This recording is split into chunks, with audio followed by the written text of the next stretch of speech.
All right, so Gary Vaynerchuk, aka Gary V. It's been a long while since we last caught up. What's new and exciting in your life?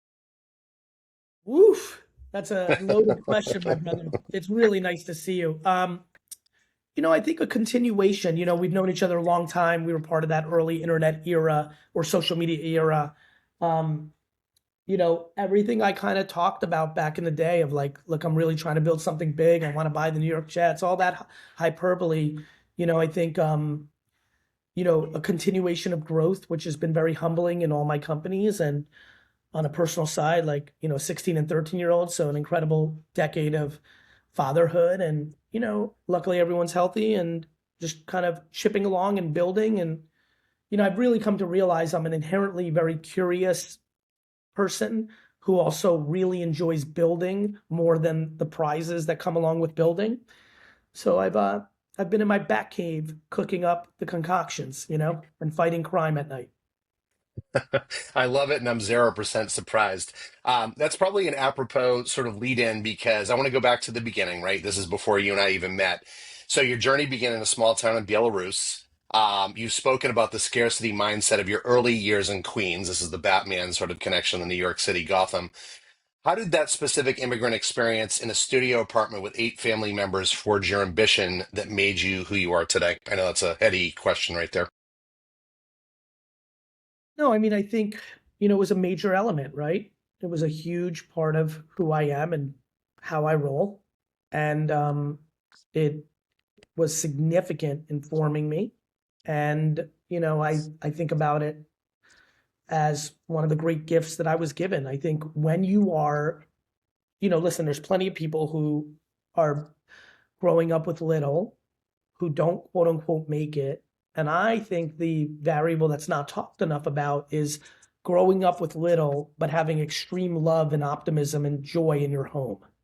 So I had the great fortune of having and have a world class mother who, I think when you're a grown up, if you grew up in an environment where you didn't have a lot of the stuff, the toys, but you had incredible joy, you were taught through action that money has no connection to happiness. And I I would couldn't love say, that. yeah, please. No, I was just going to say I couldn't love that answer more. Keep going, please. Yeah, I think that's how it shaped me. I think the combination, again, I don't think, you know, there's also DNA. I mean, let's call a spade a spade. There's people that grow up in a home with little who have nothing but love, but their DNA was to conform to the system. And it was not an entrepreneurial environment. It was get a safe job 9 to 5 and then dance at night and enjoy your weekends. And that's the culture. I see that quite a bit in a lot of my friends Hmm. because I grew up in lower middle class environments through my life. I had many friends I can think of. I'm rattling them in my head right now. Not a lot of stuff, not a lot of stuff. Um, why is that breaking?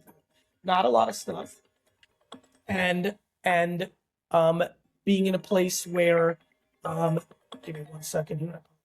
New settings on the computer. Not a whole lot of stuff in their life. Very Oh, happy, but their family was more about leisure and joy and you know, don't get fired and don't be an entrepreneur. That's too risky. And, so there was a lot of circumstances of DNA, environment, um, luck of the draw. It all shaped me, of course. yeah. Well, so that's another good setup. And I joked with you because I've got the little wristband from literally 2008. I do not keep stuff like that, but it's been tucked away. And it's from Wine Library, an event you did at South by Southwest. But 2011, you stepped away from Wine Library, which is a business you grew from 3 million to 60 million, if my research is correct. And so, for leaders listening out there who are comfortable but restless, what was that internal tell that it was time to leave a successful family business and legacy and build VaynerMedia? Well, I think mine was, very specific. I didn't own the business. I had been the driving force of the growth of the business. I had given up my 20s for the business. And so for me personally, if I'm being vulnerable, there was a hunger to build something for me and myself and my family because I didn't have anything. There was early forms. and if I'm being really transparent, not even early forms, there was resentment building that, I built this large business for my dad, but I had nothing. I love my dad and I loved doing it for him and my mom. And I would do it again, but I could tell that I was starting to run out of gas.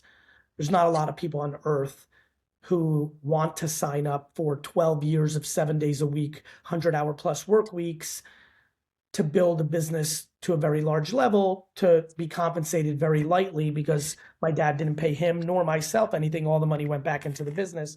He had the asset of the business. I did not. So I think my circumstance was my circumstance. I think it wasn't boredom. It wasn't restlessness. There was definitely a sense of I can do a lot more and I better get going because I'm 34. There was, I talk a lot, Aaron, as you know, about patience. I have patience.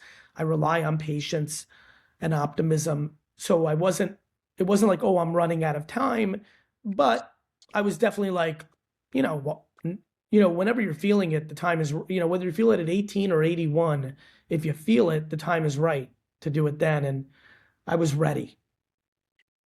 Well, I appreciate you being vulnerable. So thank you for sharing that story. I do want to jump to the present. And so one of the things that I really love this prediction, you compared the current AI wave to the birth of the internet, which we both sort of saw the beginning of, the two of them. And so if a leader today feels that they are behind in 2026, which I know there are a lot of leaders that feel behind, even though they won't admit it, what's the single most important mindset shift or unlearning that they need to do to catch up? That they have no choice. Like there's no crying in baseball and there's definitely no crying in business. And so, I don't really understand the concept of dwelling or hoping or pontificating and thinking your words can stop a macro technology movement. The naivete, the audacity, the sheer non-winning DNA of being someone who shits on new technologies with the hopes that they don't happen because you're concerned of how it's going to disrupt or hurt your business has been the great vulnerability and downfall of many. And so for me, I think it requires curiosity, humility, and most of all, like pull up your big boy pants and realize you have no choice. That's where I'm at on this issue. And so what I would say to them is good news. You're not behind. It's never a bad time to catch up. Yeah, I Like, like that. you know what I mean? Like, again, I love sports. Let's use it. Like teams, there have been football games where someone was losing 35-10 in the third quarter and have won a game. Like in life and business too. Like, let's say I'm just going to use this. Let's say you've been a $10 million business and it's yours and you're the CEO or the owner and your competitor was 2 million 2 years ago. And now, they're at 13 and you're at 8 and you've heard that they've been using AI. This is not the time to cry and be like, that's bullshit, because that means they're going to be 20 and you're going to be 4. This is the time to say, oh shit, I need to execute. I would say that that's what happened to me and my dad in the liquor store stuff. I used internet and having a website and email to pass everyone by. Most of the other top 10 liquor stores cried about it or checked the box. They got a website, but they weren't passionate about it. And that continued our leadership and growth. And that's how I see it. Well, it's good advice, and I do agree with you. It has to start somewhere, right? To the football analogy, and I will ask you about the Jets in a sec. There's no 27-point touchdown, right? You have to just chip away and make a play and make a play and move the ball down the field. So I like the sports analogy there. Staying with the AI theme, in recent keynotes, you've emphasized that being the most human is the ultimate edge in an AI-driven world. And so, for leaders looking to reach higher, how do we practically scale empathy and humility when the tech landscape is pushing us toward the other extreme in meaning automation? Yeah, I mean, I don't think this is a great question, Aaron. I don't actually think that AI is pushing us to a less humane world or a less empathetic world. Back to you and I being there. When Google and Yahoo and search engines were invented and became dominant, there wasn't some huge uproar about, the people that were selling the yellow pages losing their jobs. Right. When the car was invented, there was many articles written about it, but not like extreme, like, oh my God, the people that own horses or clean up poop in New York City, the horse poop, they all lost their jobs. The guy who, when electricity, like the people that turned on the lanterns, right, in the streets, they lost their jobs. the internet, typewriter. Like, I don't think AI is making us less human. In fact, I would argue there's a chance AI is going to make us more human. And here's what I mean by that. We put so much energy into tasks that are done by a human in their own quiet, right? Like AJ, my brother, and I were just talking about him uploading something into the new Claude that analyzed the one-page deck he had, that he said that a young, great executive who's making 65K a year would have taken 8 hours to do, and the Claude did it better. Okay. Well, you know how everyone's thinking about this, Aaron. Everyone's like, oh man, this is screwing all the 65-year-olds, 65K young executive on this. I say that it opens up that kid to do something bigger and better than what they were doing, which is they would have sat in a computer by themselves and sat in their work and their mind for 8 days and created an output that really, at the end of the day, did not have that much extraordinary value. I think this is going to open up incredible opportunities for many people to reach higher, just like every technology has. Aaron, if you and I were born in 1840, we'd be working on a farm right now. You and I, Yep. you and me, Yep. right now. I'd probably be selling corn on the street, but it's still what it is. And so, I think for leaders, it's about leaning into your teams.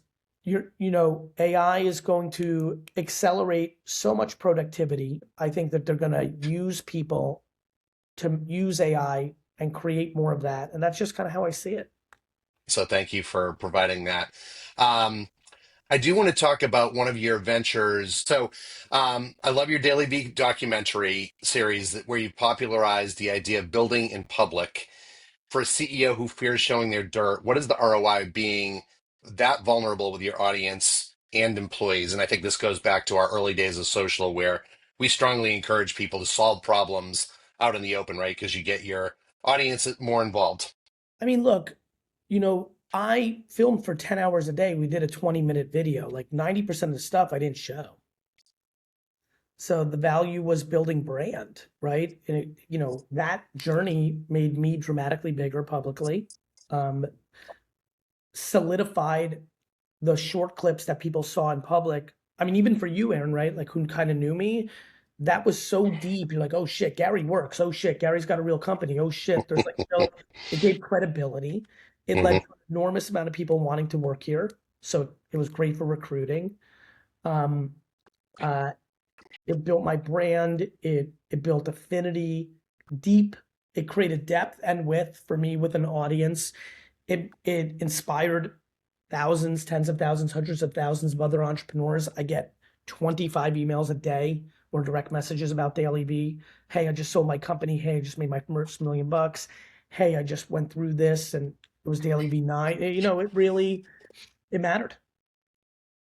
That's awesome. Well, and I'm not shocked that people are excited about that. So I do want to shift a little bit to some of the charitable, societal good stuff that you do, because that's the purpose of the show. And I know you've been a longtime supporter and board member on Pencils of Promise. So why did you happen to choose this global literacy and school building sort of as the primary organization, as the primary pillar of your charitable focus? And how does it connect with your belief in the entrepreneurial spirit? The two main charities that I've been very deep in, VaynerX, VaynerMedia, I just made a $10 million pledge over 10 years to Charity Water, a year ago. Yes. The two main charities that I've supported, and I've supported many behind the scenes, but the two most public and aggressive have been Pencils of Promise and Charity Water for the same reason, Mm. which was entrepreneurial DNA, great mothering, and the American dream are where my joy came from, all of which I had nothing to do with. There are kids that are born in parts of the world where there is literally not a school, that there is no school.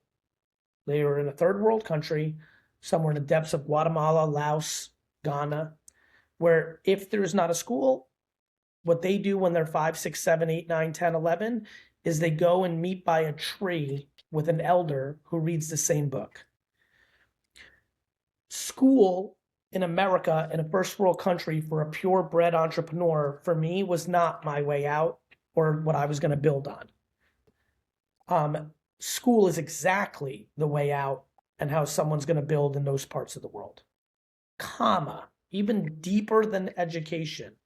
If you do not have access to clean water, disease, many other things are taking you out. There are parts of the world where there's, I don't know if you know this, Aaron, 800 million people on Earth, 10% of our society, does not have access to clean water, defined by getting to clean water within 4 hours. Hmm. Clean water. In So 4 hours, that's a ridiculous metric. It's not like, you're 10 minutes away. 4 hours away is walking what, like probably 5 miles, 10 miles? with, oh, by the way, as an elderly woman with a ceramic bucket on your head that is heavy to begin with on the way there and dramatically heavier on the way back. So building wells to give people clean water has been a big mission of mine. And the variable was both were foundational things that needed to be true to give somebody an opportunity, comma, run by two entrepreneurial kids in their youth who were not looking to raise money so that they could make themselves feel good as a Nepo baby and take a $500,000 salary. Both organizations, every dollar donated goes to the execution of the work. Unlike some of the most famous charities, I'm not going to call out names, but when you donate $1 on TV, 29 cents make it to the field. The other 71 cents pay the salaries for, and by the way, not everyone's a Nepo baby that works at a charity. Some are just remarkable people with great souls, but it's still paying Right, overhead, not right. for work. And so that is why those are my two of choice publicly. And then my favorite give back privately is actually a lot of I'm a very big GoFundMe, you know, random stuff, right? Like Train, who's filming me right now, my team, comes in and says, my cousin's house burnt down, God forbid. And like, and then doesn't even ask me, but I overhear him talking to somebody on a team that there's a GoFundMe and they're trying to get $15,000 because they have kids. And like, I do a lot of like one-off kind of like in my circles, often direct connection to someone in my circle. I'm very, very big on that because I think that gets overlooked. Very big on help this hurricane or help this issue or pandemic and all those things. But there's just all these things that happen to people, especially medical issues, all these Mhm. little things that make me very passionate about those platforms. Well, so I love the broader set of criteria, but I think I agree with you that community and local is so important. We had Adrian Grenier, the actor, on the show. You probably have hung with him before. And Yes. so he's gone from like this global, don't put drinking straws in the ocean to like I'm farming in Austin, Texas, or the outskirts because I really want to believe in permaculture and doing right by the planet. And not to say everyone has to go to that extreme, but I love that GoFundMe local, Yeah, personal, causes. I think on a cause thing, I always say this to people. I'm involved in many causes. I talk to even more. And a lot of times they're started by friends. And sometimes I tell friends, I'm like, you're audacious. The reason your charity's not working well is you're trying to guilt people into supporting you. There's 9 billion things wrong. Yeah, My exactly. brother has Crohn's disease, right? The Crohn's and Colitis Foundation is clearly something I give to. Right. But for me to be like, Aaron, you should care about this because AJ has Crohn's is audacious. And so I think we all are allowed, and we get to, I'm glad you brought up Adrian. Not only do we all have the right to choose to what we want to give our time, our effort, am I more noble that I give $100,000 to XYZ? Or is somebody more noble to giving up their Thanksgiving morning to serve food to someone in need? I don't I don't get to guess. I don't get to pontificate. I don't get to judge. And I think if I'm leaving this podcast with anything, let's stop judging and guilting and let's start acting. You're in control of you. If you can give extra clothes to the local Goodwill, that's just as powerful as me making a $10 million donation over 10 years. And I think that's life. And I think we need to focus on what we control and you get to change your mind. Today, you're a Goodwill clothes giver. Tomorrow, you're a Thanksgiving server. The next day, you're on the other side of your financial life and you've got a little freedom and you can write a $1,500 check to Hurricane Katrina. Like, I don't know, like, I just, I'm so miffed by people judging people's charitable contributions. The world is filled with billions of people that do nothing. Why are we shitting on people that do something? That's a great way to frame it. I know we're just about out of time. I have a couple of really quick, like lightning round questions. These are a little bit more fun if we can just go through that, and then I'll let you off the hook. Let's go. So, out of all the amazing people you met in your life, I know there are a lot of them, who has impressed you the most? The truth to that answer is someone I probably can't even name. I am most impressed by people I meet in the wild quickly who are working two jobs to get their kids through school or provide for their family. I've met Joe Namath, all that stuff. But it will always be the everyday man and woman who is completely unheralded, gets no shine. But boy, do they get my respect for what they're doing because I come from those roots. Hmm, love that. Biggest regret? Probably not asking out a lot of girls that I thought were pretty in my teens and 20s who I later found out pre GaryVee becoming a thing because obviously then they all came out having interest. Like you miss on everyone that like I only had fear in my life really around that social dynamic, right? I did not want to be rejected by girls in high school and college, and that is a micro regret. Probably not vacationing a little bit in my 20s. I gave so much to that liquor store. I Hmm. had no balance. A couple of fun nights with my college and high school buddies would have done me some good. But the truth is, those are all tiny, tiny. I don't sit with any actual regrets. Well, that's good. Um, I have to ask about the Jets. I had a bigger question, but one thing you would do in 2026 to fix the Jets? I just want Aaron and Muji, our GM, to keep bringing in their kind of guys. I believe in personality traits. I believe the Phoenix Suns are getting better because Matt Ishbia is bringing in his kind of guys. Hmm. I, I hate Bob Kraft as a Jets fan, but like I understand what that they bring in Vrabel. Like I think you have to bring in your people, not how fast they run, how great they are. Like I think it's character, intensity, competitiveness, DNA. I think that is the punchline of the game.